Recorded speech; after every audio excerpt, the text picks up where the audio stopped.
Hi everyone. In this video, I'm talking about saving and investing for children and why it's so important.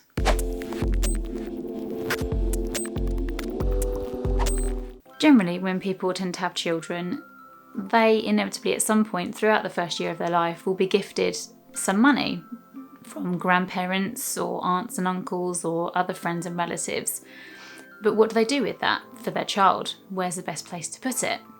Should they be putting it in a savings account or investing it or leaving it as cash and keeping it somewhere safe in the house? That really depends on what you're happy with for your child. It also depends on what you want for that money. Are you looking to save it and spend it when you need to spend it for them?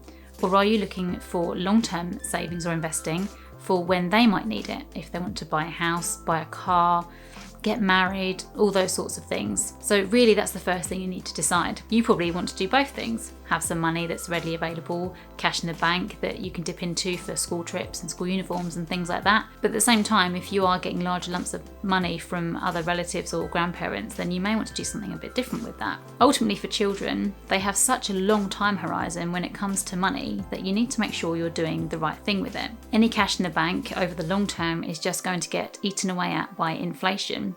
So £100 now will not be worth £100 in 10 years' time. And that's especially important to bear in mind over the long term, especially if these children are not going to be accessing this money until maybe they're 20 or 30 or even later, for example.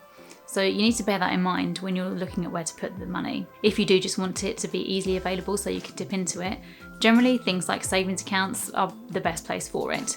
Children's savings accounts tend to have the better interest rates, so it's especially important to look out for those when you're shopping around. And although interest rates are quite low at the moment, you can get higher interest rates, around 1.5% with certain banks, so do look out for that. Another thing you can do is, if you want to potentially get higher returns than that, is to use premium bonds. Premium bonds are government-backed bonds that are issued by the government and they're risk-free. So there's no risk with the money whatsoever. You can get it back whenever you want to, but rather than getting an interest rate with your money that's held there, you get entered into a monthly prize draw, or your child gets entered into a monthly prize draw. So they have the potential to win up to £1 million in the prize draw every month. Most months they might not win anything, but there's the potential to get some quite decent prizes, especially if you hold those for a long time and if the value of them increases over time, if you're paying in regularly or if a grandparent or some other family member is paying in regularly. So that's another good option to explore. As I said, they're risk-free and they're easily available, so if you want to tuck money away somewhere else in a slightly different place, then that's something else to think about. Another good option to explore is junior ISAs. Just like normal ISAs, these can be stocks and shares ISAs or cash ISAs, but they're a bit more limited by provider and by investment choices, so you will need to have a look around and make sure you're choosing the right sort of investment and the right sort of product for the risk that you're happy to take. Cash ISAs are the same as cash accounts, so you won't really get a lot of return on them. The junior ISA is probably going to serve them better if you're looking for long-term investing. So perhaps you want to earmark some money for university or a car purchase or a house deposit. So really you're looking at maybe 20 years time plus. If that's the case, then you can probably look to invest in a stocks and shares junior ISA for them. These can be set up in line with an attitude to risk. So you need to be happy that you're not taking too high a risk or too low a risk and that you're happy with the risk level, especially bearing in mind that this money is for the benefit of your child or your children. Grandparents can also pay into these as well, so maybe it's something you're thinking about doing for a grandchild. Because of the long time horizon, they can afford to have a higher risk appetite. Because with volatility, in the short term, you have to be open to peaks and troughs and they can hit you quite hard over the short term. But with a long-term investment, you might see peaks and troughs along the way, but ultimately you would expect the end result to be higher than at the beginning.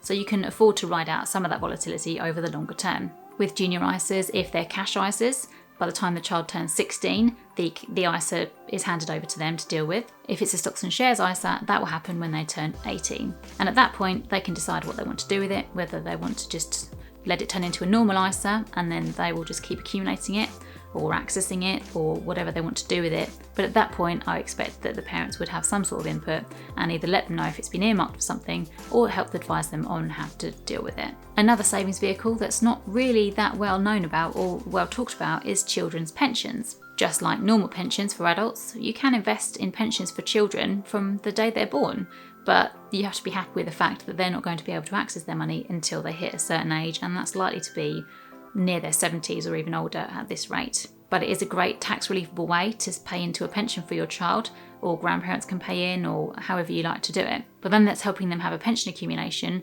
that they probably wouldn't have had otherwise, and it can help bolster their retirement savings by the time they get there. Many people don't explore this so much because they don't like the idea of it being locked away for such a long term. But really, if you're investing in the first year of your child's life and they're not going to be accessing it until age 70, you can afford to take some quite higher risk with that money, and you should expect to see some quite high returns with it. But again, you've got to be happy that you're locking it away for such a long time period. If you are splitting money up and putting it in certain areas, it's really great to get your children involved in those decisions and letting them know what you're doing and why you're doing it.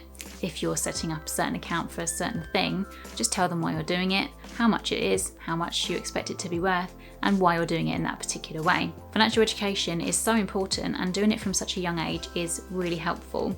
It can help your children to become more financially confident, and it can really set them up for the future and help them to make really good financial decisions as they get older. It can help them to understand things like debt, interest rates, and anything like that, and that can really set them up for future spending, because essentially the more educated they are when they're younger, the better they will be at handling money when they get older, and who doesn't want that? If you want any help looking at savings or investments for your children or grandchildren, then do get in touch and I'd be happy to help you. Please note that everything I've talked about in this video is information only and is not regulated advice, but I would be happy to help you in that area if you would like personalised investment advice. Like the video, subscribe to the channel, and I'll see you in next month's one.